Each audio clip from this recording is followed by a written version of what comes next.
What's up, everybody? Welcome, and thank you for tuning in. This is FanDumb Sports, a place and community where we have takes and insights on all the latest news flowing through the sports world.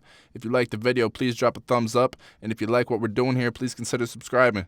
Drop a comment below and share your opinion on what we're talking about today in this video. This is a place for the community and fans to be heard, so without further ado, let's get into it.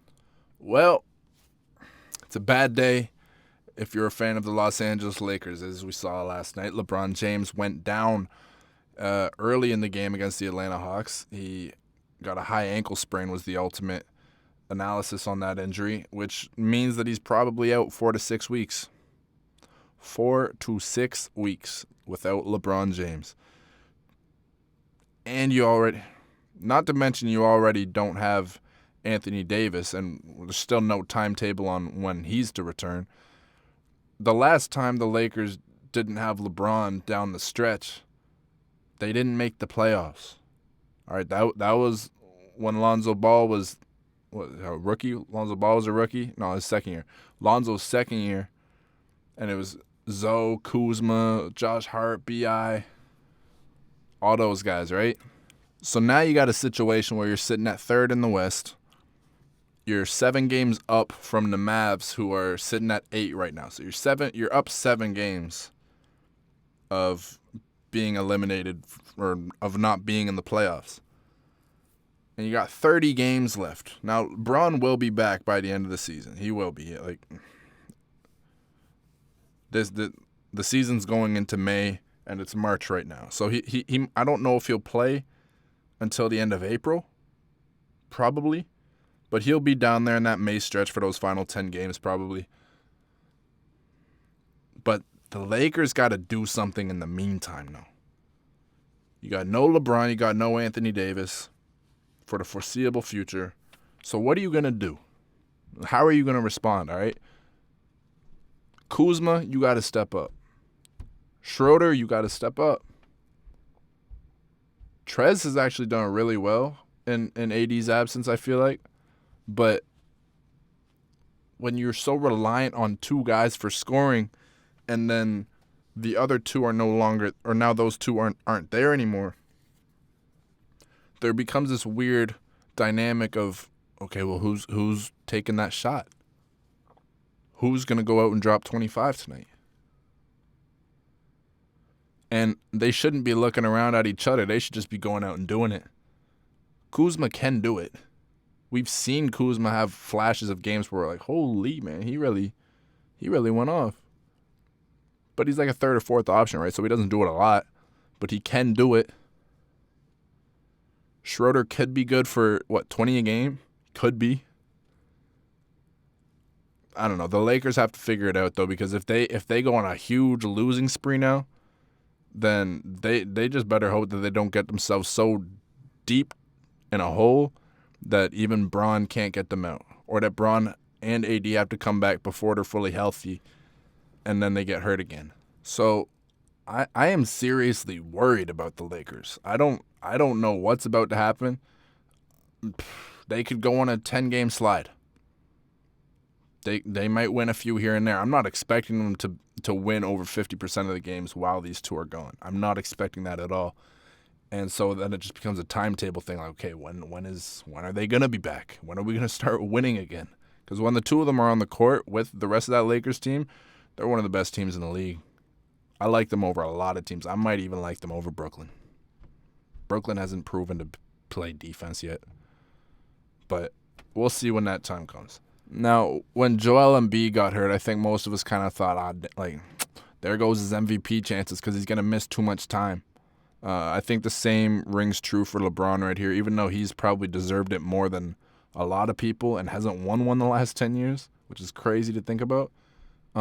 He's not getting it this year, which then opens the door for a few names, which we're going to talk about now. So who is the favorite for MVP right now?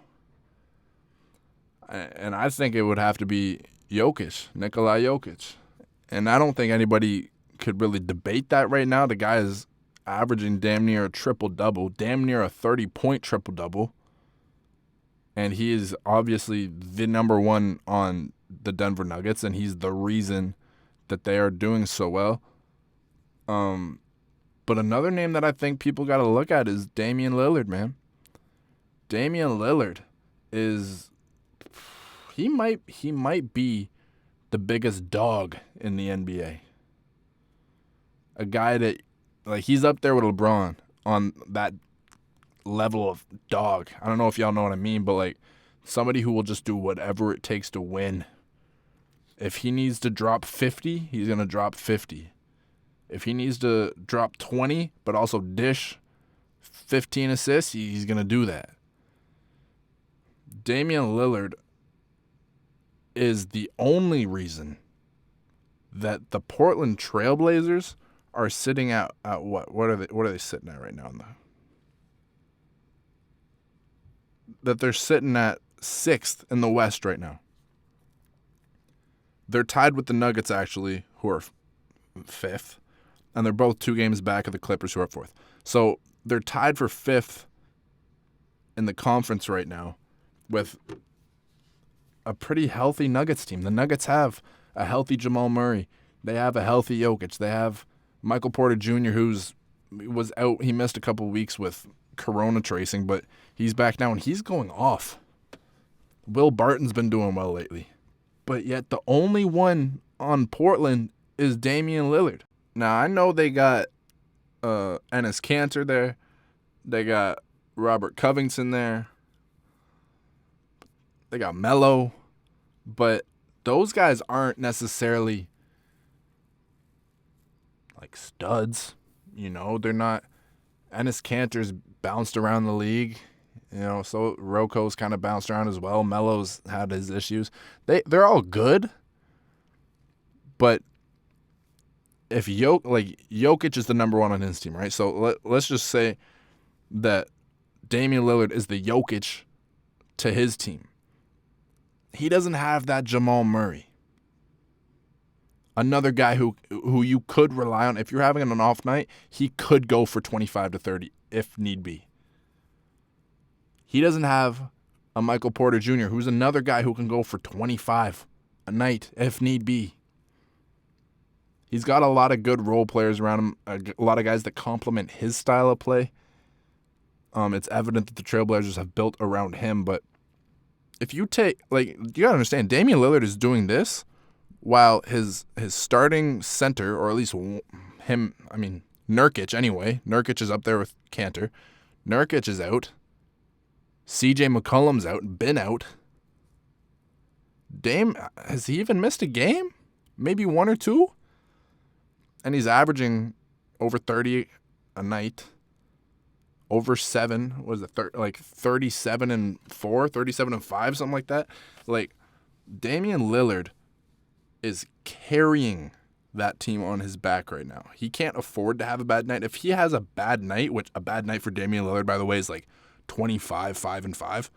If he has a bad night, then they don't win.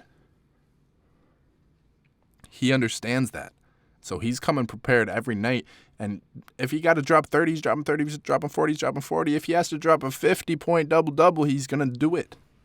Look, I'm not saying Damian Lillard will win MVP. I'm not even saying he's the front runner. But they got to consider him very, very closely because, Jokic is doing great things. But he's got a lot around him.